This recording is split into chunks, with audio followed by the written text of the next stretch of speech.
Hello नमस्कार बहन, हमारे चैनल में आपका स्वागत। हम आपको बहुत ही महत्वपूर्ण जानकारी देने वाले हैं। अतिथि शिक्षकों के नियमितीकरण को लेकर बंसल न्यूज ने अतिथि शिक्षकों का मुद्दा उठाया। वो बोले अतिथि शिक्षकों की मांग को प्राथमिकता के साथ रखेंगे। वो अतिथि शिक्षकों को नियमितीकरण करवाएंगे, अतिथि शिक्षकों का हक जरूर दिलवाएंगे और मीडिया में भी बात करेंगे और शिक्षा मंत्री जी से भी बात करके अतिथि शिक्षकों का नियमितीकरण करवाएंगे। तो ये बहुत ही महत्वपूर्ण खबर है जिसके संबंध में विस्तार से मैं जानकारी देने वाला हूं और एक वीडियो भी दिखाने वाला हूं। बंसल न्यूज ने अतिथि शिक्षकों के नियमितीकरण का मुद्दा उठाया। क्या कहना है बंसल न्यूज वालों? आप वीडियो में बने रहे। वीडियो अच्छा लगे तो आप लाइक करें और चैनल को सब्सक्राइब जरूर कर लें ऐसी नई अपडेट पाने के लिए। वीडियो पूरा जरूर देखें। बंसल न्यूज वालों का क्या कहना है अतिथि शिक्षकों के नियमितीकरण को लेकर? अतिथि शिक्षकों की बात मुख्यमंत्री से और शिक्षा मंत्री जी से की जाएगी। भोपाल में मीटिंग ली जाएगी, ऐसा कहना है बंसल न्यूज वालों का। वीडियो में बने रहें। नमस्कार मित्रों, मैं शरद द्विवेदी और बंसल न्यूज़ के फेसबुक पेज लाइव पर मैं आप सभी का बहुत स्वागत करता हूं। और पहले तो माफ़ी चाहूँगा, आज का दिन बहुत व्यस्तता भरा रहा और इसी व्यस्तता के चलते जिस समय मुझे शाम को आपसे बात करनी थी उस समय मैं आपके पास नहीं आ पाया बातचीत करने के लिए। और ये आज मैं किसी मुद्दे पर नहीं बात करूँगा। अतिथि शिक्षकों के मसले को लेकर एक दिन पहले हमारी चर्चा हुई थी और मैंने देखा बहुत सारे हमारे जो अतिथि शिक्षक साथी हैं उन लोगों ने मुझे दिन भर फ़ोन भी करने की कोशिश की। मैं आप सबसे फिर करबद्ध प्रार्थना करूंगा कि आप ही की तरह हम भी एक मेहनतकश श्रमिक हैं।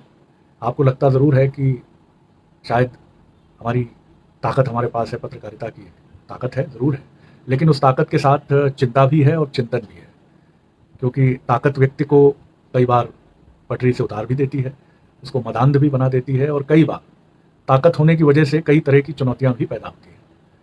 और लोग चाहते हैं कि जिसके पास ताकत है उस ताकत को अपनी मुट्ठी में रखा जाए।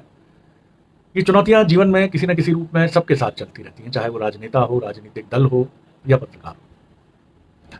तो मित्रों, आपके बहुत सारे फ़ोन कॉल्स मैं उठा नहीं पाया, लेकिन मैं फिर आपसे प्रार्थना करूंगा कि कृपया फ़ोन मत करिए। मैंने आपके अधिकांश व्हाट्सएप के मैसेजेस देखे हैं, क्योंकि फ़ोन अगर मैं उठाने लगूंगा तो फिर बातचीत बहुत लंबी हो जाएगी और शायद मैं कोई दूसरा काम नहीं कर पाऊँगा। और जैसा मैंने कहा कि मैं भी आप ही की तरह मेहनत का श्रमिक पत्रकार हूँ और घर चलाने के लिए उन तमाम चुनौतियों से हमें भी जूझना पड़ता है जिनसे आप दो चार होते हैं। मित्रों, मैंने देखा कि आपके पास बहुत सुस्पष्ट राय है, आपके पास बहुत अच्छी प्लानिंग्स हैं, लेकिन एक चीज़ की मैंने जो मुझे लगा, आप इससे सहमत असहमत हो सकते हैं, कि मैंने ये देखा कि लंबे समय तक जिस एटमॉस्फेयर में आपने काम किया है, जिस वातावरण में आपने काम किया है, उस वातावरण में काम करने से जो असुरक्षा और जो चुनौतियाँ आपके सामने उत्पन्न हुई हैं, उनकी वजह से एक अधीरता, एक बेचैनी और निराशा भी मैंने आपके कमेंट्स में महसूस की। और आप ये भी अब मानने लगे हैं कि आपकी समस्या या तो मीडिया ही हल कर सकता है, जो पूरी तरह सच नहीं है। अगर आपको ऐसा लगता है कि सिर्फ मीडिया में बात आने से आपकी समस्याएं हल हो जाएंगी, तो मित्रों, मुझे लगता है कि आप शिक्षक हैं, आप राष्ट्र निर्माता हैं और आप बहुत बेहतर समझते हैं कि मीडिया बहुत सारे विषयों को उठाता है और निश्चित तौर पर उस पर सरकार की, राजनीतिक दलों की प्रतिक्रियाएं भी आती हैं और वो उसको गंभीरता से सोचने पर मजबूर भी होते हैं। लेकिन कोई भी चीज़ के लिए तैयार करना होगा, एक ऐसा आपको अपने लिए सेटअप तैयार करना होगा कि जिसमें आप निराश भी ना हो और आपकी बातें, आपकी मांगें, जिसमें मुझे लगता है कि एक चीज़ तो ये हो सकती है कि आपका मानदेय बढ़ाया जाए और आपकी सेवा शर्तों को, भले ही वो संविदा में अभी रखी जाएं या जिस रूप में ये सरकार और उसके नुमाइंदे बेहतर जानते हैं, लेकिन इतना ज़रूर है कि आपकी सेवा शर्तों को बेहतर किया जाए। अभी जिस तरह से मुझे लगता है कि आपकी बात से मैं समझ पाया कि आप लोग एक उपेक्षा भाव से गुजरते हैं, आप रहमो करम पर निर्भर करते हैं स्कूल के वरिष्ठ स्टाफ के, खासतौर से प्राचार्य के। और यही वजह है कि वो पीड़ा आपके मन में रहती है कि हमने डीएड किया है, बीएड किया है, हम पीएचडी कर चुके हैं, लेकिन हमें वो सम्मान नहीं मिल रहा है जिस सम्मान के हम अधिकारी हैं। तो पहले तो ये सोचना, इसको थोड़ा सा व्यवहारिक होकर सोचिए कि आपकी बात पूरी हो जाएगी सिर्फ मीडिया में सामने आने से। अगर आप ऐसी कटिंग्स लेकर आप बैठेंगे तो आपको शायद पीड़ा हो सकती है। मैं ये शब्द नहीं कहना चाहूँगा, क्योंकि मैं फिर कहूँगा कि निराशा से बड़ा शत्रु जीवन में मनुष्य का कोई नहीं है। मैं खुद बहुत घोर निराशा के दौर से गुजरा हूँ मित्रों। मैंने वो समय भी देखा है कि जब मेरे पिता की पार्थिव देह अस्पताल में थी और मेरे पास नर्सिंग होम के पैसे नहीं थे चुकाने के लिए। ये बिल्कुल सच्ची बात है और ऐसा कह के मैं आपसे कुछ सहानुभूति के अंश नहीं चाहता हूँ, ये सच्ची बात है। और उस समय मैं ये सोच रहा था कि मुझे मेरे जन्मदाता, मेरे संरक्षक इस दुनिया में नहीं है, लेकिन मैं उन पैसों के बारे में सोच रहा हूँ जो मुझे लगता है कि थोड़ी देर बाद जब मैं इनकी पार्थिव देह को घर ले जाऊँगा तो मुझे इस नर्सिंग होम के वो पैसे चुकाने होंगे। तो मैं कितना विचित्र पुत्र हूँ कि मैं इस समय शोक में नहीं डूबा हूँ, मैं धन के बारे में सोच रहा हूं कि मैं पैसे की व्यवस्था कहां से करूं। तो मैं ये आपसे इसलिए शेयर कर रहा हूं कि इस दुनिया में कोई नहीं है जो निराशा से, पीड़ा से, तकलीफ से नहीं गुजरा है, लेकिन जिसने अपनी ताकत को सुरक्षित रखा और जिसने ईश्वर पर और स्वयं पर विश्वास किया, वो इस पीड़ा के भाव सागर से पार निकल गया। आप भी जरूर निकलेंगे, मेरी बहुत शुभकामनाएं। लेकिन भरोसा अपने पर करिए, मीडिया पर करिए, लेकिन ये विश्वास आपके अपने मन में होना चाहिए। अगर आप अपने मन में ये विश्वास रखेंगे तो आप इस भाव सागर को जरूर पार करेंगे। आप बार बार सोचते हैं कि मीडिया के अलग अलग जो संस्थान हैं वो आपकी बात उठाएंगे तो सरकार मान जाएगी। ये बहुत भोली सोच है, ये बड़ी निर्दोष सोच है और ये बड़ी मासूम सी सोच है। और अगर आपको ऐसा लगता है तो मैं आपका हृदय को ठेस नहीं पहुंचाऊंगा, लेकिन मैं आपसे ये जरूर कहूंगा कि ये इतना संभव नहीं है, इतना मुमकिन नहीं है और इतना आसान नहीं है। आपको एक आंदोलन का शांतिपूर्ण रास्ता अख्तियार करना ही है और इस पर आपको चलना है। महात्मा गांधी इसमें आपके प्रेरणा स्रोत रहेंगे, हमेशा रहना चाहिए, कि जिन्होंने एक लंबी लड़ाई लड़ी, लेकिन उस लड़ाई में उन्होंने अहिंसक हथियारों का प्रयोग किया, सविनय अवज्ञा का प्रयोग किया, क्विट इंडिया मूवमेंट का प्रयोग किया। आपके पास भी अपनी बात सरकार तक पहुंचाने के बहुत सारे तरीके हैं और आप विश्वास मानिए कि शिक्षकों की वो राष्ट्र तो कभी अवमानना नहीं कर सकता है जिसने नालंदा और तक्षशिला जैसे उच्च कोटि के संस्थानों को न सिर्फ देखा है, और नालंदा तक्षशिला क्यों, मध्य प्रदेश में सांदीपनी उज्जैन का, जहां कृष्ण और सुदामा ने साथ शिक्षा दीक्षा ली। तो आपको मैं प्रणाम कर रहा हूँ। शिक्षक दिवस फिर करीब है। गुरु गोविंद दो खड़े काके लागू पाए, बलिहारी गुरु आपकी गोविंद दियो बताए।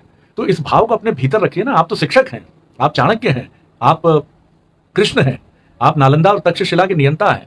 परेशान मत होइए। मैं विनम्रता से आपको कहूंगा कि ये मत मानिए कि मीडिया आपकी सारी समस्याओं का हल कर देगा, या मीडिया में खबर आ जाएगी तो आप उसको लेकर ये सोचते रह जाएंगे कि आज तो बहुत अच्छा दिन है, 3 अखबारों में हमारी खबर है, 4 अखबारों में हमारी खबर है, ये फला चैनल ने हमारी बात कही है। मैं दावा करता हूं, मुझे थोड़ा समय दीजिएगा, जो भी बातें आपने मुझे भेजी हैं, इन बातों के साथ राजनीतिक दलों के नुमाइंदों के साथ, और हम ये भी कोशिश करेंगे कि शिक्षा मंत्री से इस विषय पर एक गंभीर बातचीत करें। वो जब भी भोपाल आएंगे तो मैं स्वयं प्रयास करूंगा कि उनके पास में जाऊं, नहीं तो हमारा कोई साथी जाकर बातचीत करेगा और हम उनसे भी बात करके ये विषय गरिमा के साथ उठाएंगे। लेकिन मैं ये जरूर चाहूंगा कि गरिमा का हनन ना हो, गरिमा भंग ना हो। आप पीड़ा में हैं, आप तकलीफ में हैं, महीनों से आपको तनख्वाह नहीं मिली है, आपको दूसरों के रहमो करम पर निर्भर रहना पड़ता है। 30,000 जो चयनित शिक्षक हैं उनका एक प्रतिनिधिमंडल ज्योतिरादित्य सिंधिया जी से गुरुवार शाम ग्वालियर में मिला है और सिंधिया जी ने उस प्रतिनिधिमंडल को आश्वस्त किया है कि वो उनकी बात की, उनकी नियुक्ति जल्द से जल्द हो, इसके लिए वो सरकार तक वो बात, उनकी आवाज़ को पहुंचाएंगे। ऐसे ही कारवां शुरू होगा। और एक शेर आपकी नज़र करते हुए अभी एक और कार्यक्रम है मेरा। मैं फिर आपसे क्षमा मांगूंगा कि मैं आपके फ़ोन नहीं उठा पाया, लेकिन कृपया फ़ोन ना करके अगर आप मुझे मैसेज करेंगे या व्हाट्सएप संदेश भेजेंगे तो बहुत उत्तम होगा। मैं अकेला ही चला था जानिबे मंजिल, मगर लोग साथ आते गए, कारवां बनता गया। आप भी साथ चले हैं। आप में से कुछ पहले अकेले चले, गुरुजी हों, अतिथि शिक्षक हों, या पुलिस भर्ती की बात हो, तमाम इस समय युवाओं के लिए बेरोजगारी का आलम है। मैं इसको बहुत अच्छे से समझता हूँ, लेकिन हम साथ चलेंगे, हम साथ चीज़ों को देखेंगे, हम एक दूसरे की मुश्किलों को भी समझेंगे और अपनी बात सरकार तक गरिमा से लेकिन दृढ़ता से पहुंचाएंगे, तो ये मसला ज़रूर हल होगा। मैं ऐसा मानता हूँ। जल्दी मैं एक कार्यक्रम लेकर, अच्छे से डिज़ाइन कार्यक्रम लेकर, जिसमें आपके समाधान होंगे, इसी मंच पर मैं उपस्थित होऊंगा और आप उस कार्यक्रम को ज़रूर देखिएगा और बंसल न्यूज़ को भी ज़रूर देखिएगा। ये एक ऐसा चैनल है जहाँ शोर हम नहीं करते, हम विनम्रता से अपनी बात रखने की कोशिश करते हैं। मेरे कई मित्र कहते हैं कि शोर शराबे के दौर में शरद जी आपकी शांति से भरी बातों को लोग सुनेंगे नहीं, लेकिन मैं कहता हूँ नहीं, लोग सुनेंगे। शांति हमारे भीतर का स्थायी भाव है, गरिमा हमारे भीतर का स्थायी भाव है और लोग ज़रूर सुनेंगे। और कुछ चीज़ें कभी नहीं बदलती हैं। सूरज हमेशा जहाँ से निकलता है, जिस दिशा से, पूरब से निकलता है तो पूरब से ही निकलेगा, और पश्चिम में अस्त होता है तो पश्चिम में ही अस्त होगा। तो कुछ बातें नैतिकता की, मान्यता की, वो हमेशा सत्य हैं और सत्य रहेंगे। मित्रों, जल्दी ही मैं फिर आपसे मिलूंगा, किसी और मुद्दे पर बात करूंगा, लेकिन आज आपसे संवाद करना था और दिन में बात नहीं हो पाई थी और आपके ढेरों संदेश थे, इसलिए मैंने कहा कि आपसे अतिथि शिक्षकों से संवाद का एक छोटा सा ये मंच जो है, इसको लेकर मैं आगे बढ़ूं। बहुत आपको धन्यवाद करता हूं, बहुत सारी शुभकामनाएं देता हूं और मैं फिर कहूंगा कि ना कोई निराशा की बात करेंगे, न दैन्यम, न पलायनम, न हम पीछे हटेंगे। और शिक्षक तो जो राष्ट्र निर्माता है, वो तमाम मुश्किलों से जूझ कर बाहर निकलता है। तो आप लोग इसका हमेशा ध्यान रखिएगा। कोई निराशा नहीं साहब, निराशा ने कभी कोई दरवाजा नहीं खोला, ताकत ने खोला है, हमारी शक्ति ने खोला है, हमारे भीतर के आत्मचिंतन ने खोला है।